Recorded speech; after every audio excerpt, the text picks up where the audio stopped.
So when you think of major global partners, the US and India, they're right up there, right?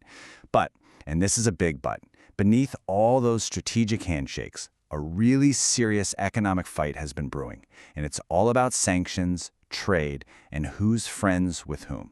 So that kind of begs the question, doesn't it? How did two powerful allies end up in this high-stakes standoff? It almost feels like a trade war between friends. In this explainer, we're going to break it all down. The US sanctions, how India is pushing back, and what this all means for, well, global politics. All right, let's rewind a bit and see how we got here. What was supposed to be a solid cooperative partnership has, well, it's turned into this super tense economic dispute, and you can bet the whole world is watching. Okay, so what does this pressure campaign from the US actually look like on the ground? Well, they're basically using a two-pronged attack, hitting India with these huge, broad tariffs, and then also taking aim with some very, very specific sanctions. The first shot was fired back in the summer of 2025. It was called a reciprocal tariff. And bam, the US slapped a huge 25% duty on a whole bunch of Indian goods. It was a really clear and powerful economic signal. But, it didn't stop there. Things escalated, and they escalated fast. That initial 25% tariff, it got doubled. Yep, doubled to a staggering 50%. And why? Because the US added a penalty specifically targeting India for buying oil from Russia. This really showed it wasn't just about balancing the trade books anymore. And right here, this is the absolute heart of the conflict. You see, on one side, the US is using its economic muscle to try and force India's hand on its relationships with Russia and Iran. But on the other side, India is digging in its heels to defend what it calls strategic autonomy, which is basically the freedom to make its own foreign policy choices. Thank you very much. So on top of those massive tariffs, the US also went in with a scalpel. They took a much more surgical approach. 6 Indian oil companies got sanctioned for their dealings with Iran.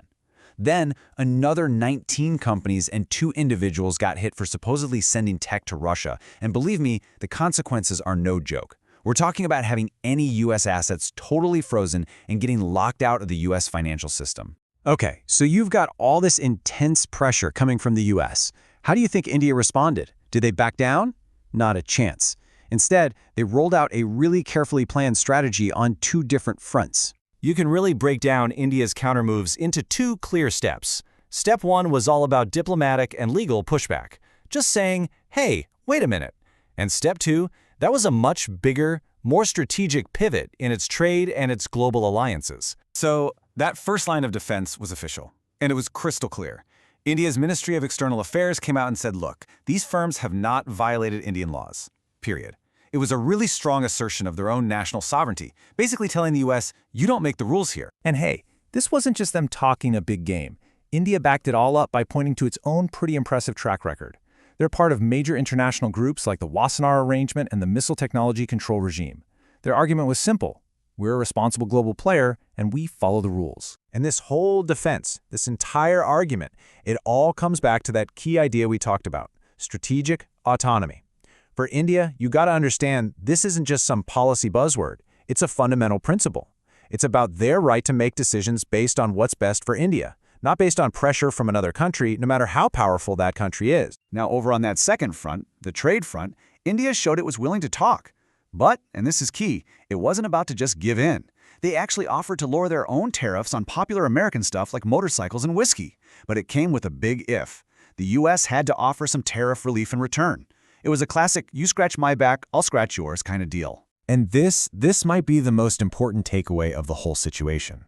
All this US pressure, it might be totally backfiring. Instead of pulling India into its orbit, these sanctions seem to be actively pushing India to build even deeper relationships with other global powers. Yeah, including Russia and China. So we've walked through the US actions and India's countermoves. Let's take a step back now and ask, what does this all mean? What's the bigger picture here? What we're looking at really is a high-stakes geopolitical chess match. For every single move the US makes, whether it's those broad tariffs or the super targeted sanctions, India has a specific countermove ready to go. Trade negotiations, a firm legal defense, and now this much broader strategic shift in its alliances. And all of this leaves us with one final massive question. Is this just a temporary fight? A serious squabble between 2 allies that'll eventually get patched up? Or are we actually watching the early days of a permanent, fundamental shift in who's allied with whom on the world stage? Honestly, only time is going to tell.